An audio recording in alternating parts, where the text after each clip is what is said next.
Chapter 14. The bright moon slowly arises over their heads as they press farther south. With each step, the terrain changes. The trees dwindle, the wild shrubs shrink, and the grass grows thin. They slow down as ahead lies a sheet of sand that extends far beyond the horizon. No life of plants or animals lies beyond the distance, only the sound of civilization nearby. They readjust their eyes to the sand's border to find a town full of light. Some are produced from signs, while others from the sconces on the smooth concrete buildings. "I guess that's Asham," Isamu commented, mesmerized by its draw. "Finally," Hotaru sighed. "Hopefully the key is in there." She remembers on occasion Alihan having festivals with similar inviting lights. In her youth, she never got close. However, she was told by many of her peers that such events were for adults. From the conversations she heard at Skyfell Tower, this town is most likely catered to the adult nightlife. But while on the mind, she wonders what Alihan had to offer. No one in town seemed fit for what that bandit was describing. They continue their trek to the entrance of town.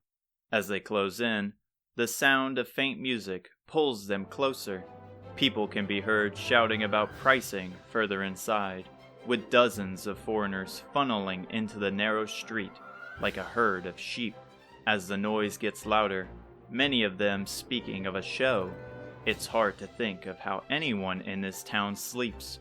A large man in a lavish suit greets them at the entrance with a joyous smile. He readjusts his bow tie, and next to that is a black name tag, which is unreadable due to its age. His smile is bright, though from his wrinkles and bunches of gray hair, he appears beyond what are normal levels of stress. "Welcome to Asham, travelers. What brings you here on this lovely evening? I sure hope our famous theater has caught your attention from wherever you hail from. Our show is about to start, presenting the greatest belly dancers in the world. It's a must-see for any wanderer." "I think we're good," Hotaru answered, Isamu's jaw retracting back to its original position. "You wouldn't happen to know where to find a magic key, would you?" He flinches. "Magic key? Sometimes I call the key to my house that." For once, the silence returned, but only briefly. "Never mind. We will look around ourselves." "Hold a moment," he desperately cried. "I know that our beloved Lena has gone missing, and we have been searching everywhere for her. But our new dancer is top-notch, and our security has been improved so that nothing of the past happens again." They stare blankly at him, as if he was speaking an unknown language, before finally moving forward. "I hope for his sake that he gets some rest," Hotaru thought. "Hope to see you guys at the show," he spouts with confidence. Back on his feet, Hotaru and the others make their way to the lobby of town, passing through the cluttered hallway. Along the way are many vendors with displays full of expensive jewels, exquisite fabrics, high-end weapons, and armor. With each step, the store owners shout as they pass by, yelling out their low prices or high quality. Some even spray perfumes or wave them over a sample of fresh produce. They bump shoulder to shoulder with people standing at the stalls of vendors. Each inconvenience has them profusely apologizing, though many of the people are drunk, shouting slurred obscenities at their error. The large amount of people have them sweating, even in the dead of night. The crowded and hot hallway, fitting of a torture device, finally opens up to a large fountain of clean water with gold coins at the bottom, surrounded by paved stone. Unlike every town before, every large attraction is in a corner. Starting at the bottom right, from which they came, is the hallway of vendors, and circling around like a clock is the theater the man spoke of. Several patrons march in through its bright doors, and the faint music echoes out from within. Next is a bland inn, with dozens of horses stabled at the side of it. And last is another entrance into town for large cargo, as there are dozens of boxes and barrels piled along the wall. Where do we even begin? Aziza queried, fanning herself with her leather cloak. Isamu takes his attention away from the inviting light of the theater. I already know where this is going. Maybe it's best if we split up and ask around, he said. Last time we split up, you got into a fight with the king, Hotaru scolded. The moment I take my eyes off you, I know you're gonna make a beeline to the theater. But this time it's for a good reason. There are so many people in that place. There's bound to be someone who knows of this key's whereabouts. He may be onto something, Hotaru, Vidir added. Fine, but you have to keep an eye on him, and you two better not make any trouble. Isamu claps his hands. Yes! Let's go, Vidir. Good luck, you two, Vidir said, before being dragged away against his will. That leaves us then again. Any idea where to start? Hotaru asked, and Aziza ponders by glancing around. Perhaps one of the vendors might know of it.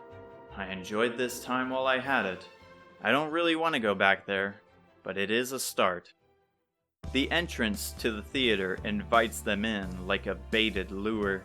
The aromatic smell of incense distracts their nose, while the beautiful light of the large, glossy stage draws their eyes. Dozens of ill wooden stools are placed before the stage, with dozens of patrons cheering with alcoholic drinks at the red curtain. A beautiful waitress in a fancy suit and a tray goes around placing orders for drinks. Finally, it was time for Isamu to partake in adult life. Long he has waited for his chance, and since turning 18 only a few months ago, the city of drink, dance, and beauty have never been more perfect as a start. Vidir and Isamu take a seat at the nearest ill stool, lightly pressing their weight on it to avoid it crashing. So how do we go about asking around? Isamu keeps his eyes glued to the shining stage, ignoring Vidir's words as the faint music grows. I wonder what I should order. I hope the show starts soon, he pondered, completely ignorant to the world around him. You know what? Never mind. You enjoy your show, and this time I will lead. With a pat on the shoulder, Vidir takes his leave to the bar. Isamu takes a deep breath, crossing his hands behind his head. He patiently watches the curtain, imagining the beautiful women that await him. The imagination of it all is the most exciting as he pictures them. Only the brief description of the bandit from the tower fills his ears. In fact, his voice feels more present than ever before. I'm glad you decided to come. I promise you the show is going to be worth it. Like an anvil weighing him down, Isamu holds still as a heavy man takes a seat behind him. They are only a few inches behind him, their hot breath reeking of alcohol. He focuses his senses on the stage, hoping now the show will begin so a distraction for his escape can be plausible. The tension of slightly turning to reveal his face has him scared of making this night a nightmare instead of a joyous, memorable experience. There are more things at hand, you idiot, a regal voice sounded, piercing through the exciting music. Hey, watch your tone. I've been kicked out of here before, and it's not easy to get back in. Just take a seat and explain to me again what happened. A seat nearby squeaks, their voices louder than before, even though they whisper. From how direct their talk is, it's like Isamu has become part of the conversation. It's about the boss and the crown. Let me guess, it wasn't the crown. You know, just because it was shiny doesn't mean it was the sunstone. You're the one who said... Isamu hears and feels a deep exhale from behind that trickles down his back like a mist. The high-strung bandit returns to a murmur. Never mind that. More importantly, the crown has been recovered. We were attacked by these kids, and they were unlike anyone we have faced before. I'm also guessing that's why you have that massive bump on your forehead? Yes, but more importantly, the boss lost as well. Only some of us managed to return to our cave, but when he arrived, he had large bruises as black as night, and he didn't want them mentioned. I'm guessing they really put a number on him. That sucks. However, I'm glad I wasn't there. But what does this have to do with me? The boss has a new lead on the Sunstone. Supposedly a man in Baharata knows of its location. The lights around the audience dims, and the tame music stops. Finally, Isamu thanked in his head, with his mind racing for an escape plan. Both chairs behind him squeak again, and their hot breath weakens. Lay back, old chum. The show's about to start. We can talk more later. A giant spotlight shines onto the stage, and the drums, flute, and stringed instruments ease in. The red curtain opens slowly, and the audience gasps. 3 women step up the stage, one up front, while 2 are slightly behind by her side. The music ramps up, and they dance. The gold and tan woman up front leads while the other 2 follow. Their glittering pink hair sparkles and flows as they sway their slender hips. Along with the music, their silver jewelry on their wrists and ankles jingle gently in the air. The dancers behind are slightly covered in a purple veil, while the stunning woman up front is dressed in alluring, smoke-like makeup that enhances her topaz eyes, adorning a glimmering headdress like a peacock's feather. The only other colors are her purple lustful bra and flowing orange loincloth, which barely covers her white and pure undergarments. Her thin, smooth belly sways like ripples in water, drawing their eyes like a hypnotic spell. Her seductive smile, intoxicating. Her beautiful allure and movement has the audience captivated.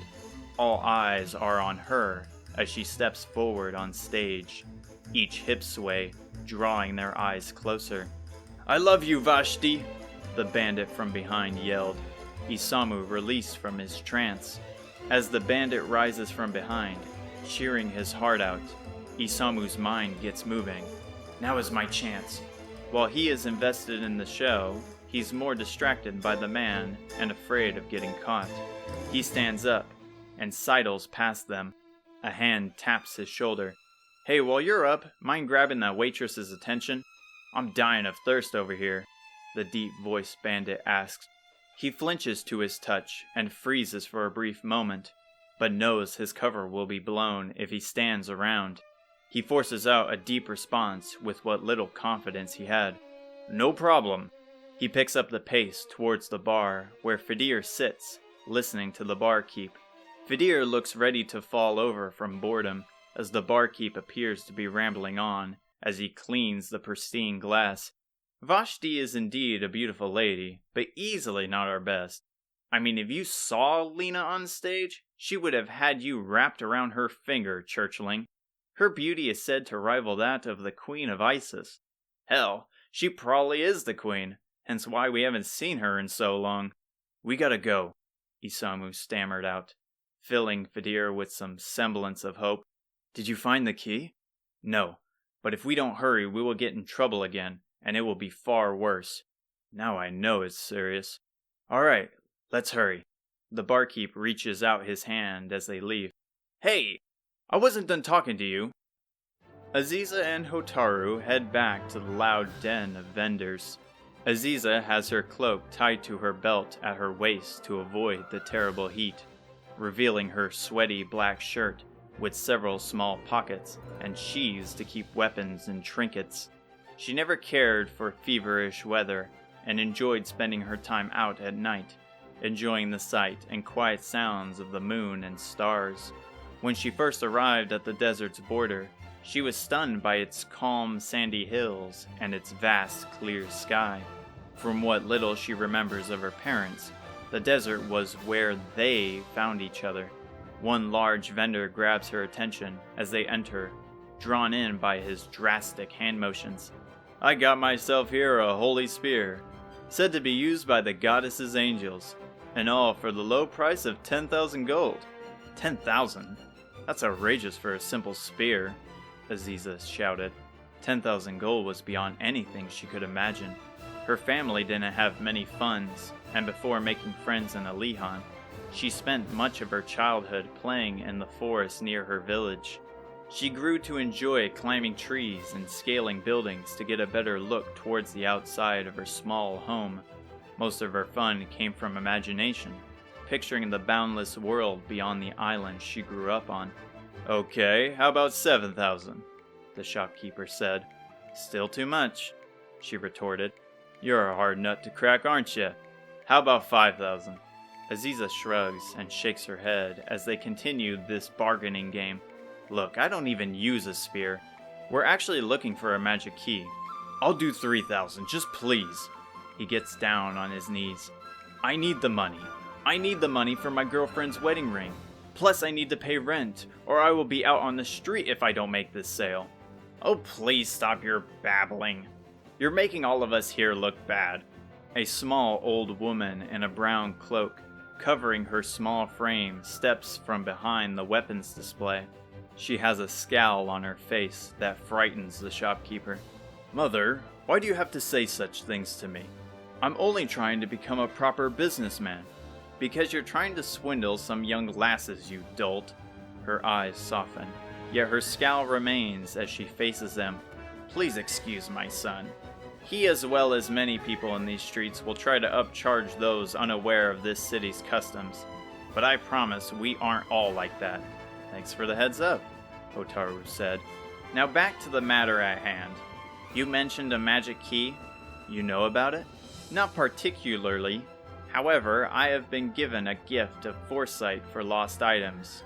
In fact, it is my service." "You're a fortune teller, then?" "Nonsense. A fortune teller lies by grasping onto straws to dissuade you into believing fake realities. I help find lost belongings like weapons or wallets, or in your case, a key." "If it's a service, how much do you charge? And how do we know you're not trying to swindle us as well?" Aziza asked. "The first reading is free of charge." "How does that sound? That should prove I'm serious about my craft." Aziza ponders for a moment, wondering about her proposal and if her power is true. Can she find them?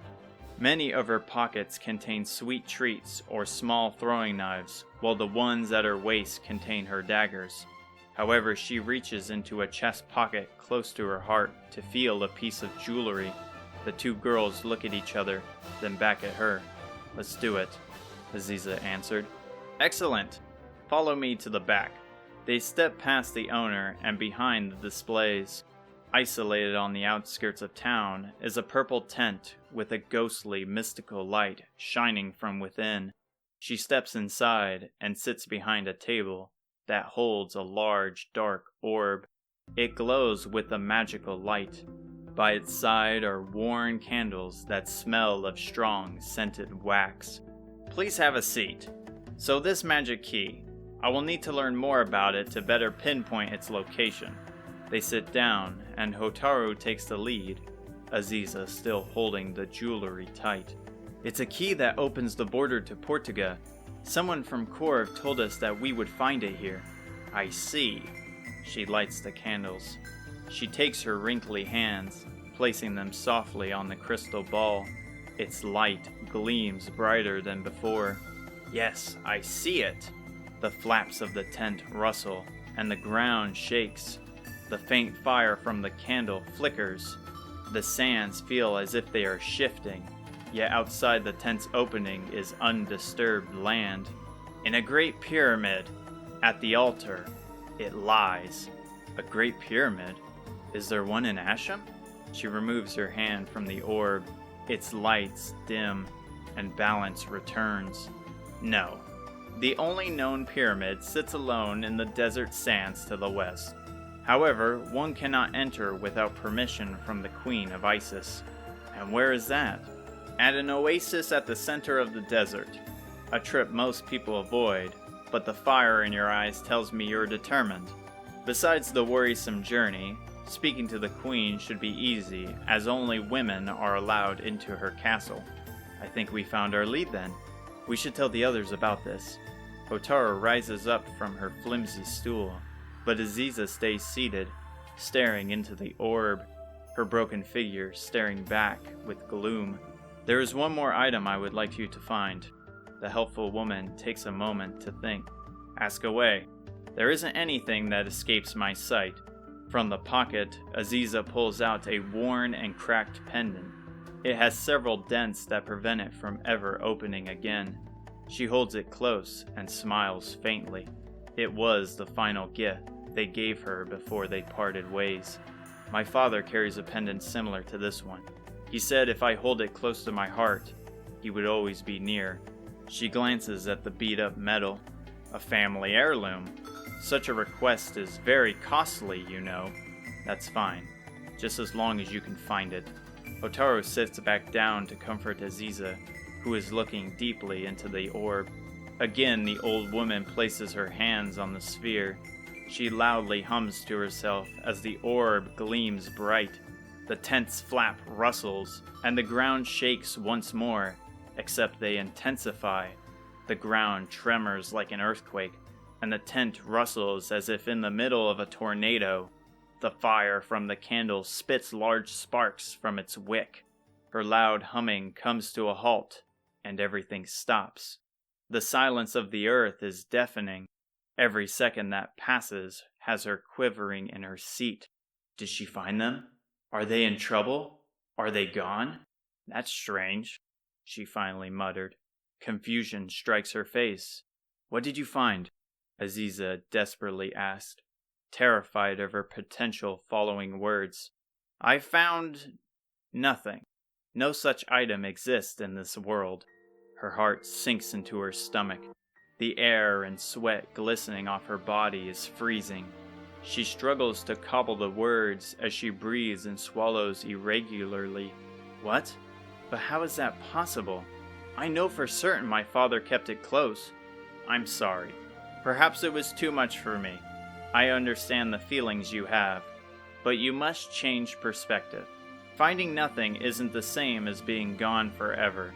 The desert is known to nullify magic as it crosses the world, monsters being an enhancer. Once the monsters are repelled, my sight will grow more clear. Silence fills the room for several seconds as Aziza's mind wanders. How much do I owe you? She flicks her head as she rises from her seat. I don't want your money. Take it and prepare yourself for the trip through the desert. And as an apology, you can pay me once peace has been restored. Aziza lifts from her chair, with Hotaru following behind her. Try not to think much about it, Hotaru said. I'm sure we will naturally learn more as we close in on Baramos. I will try.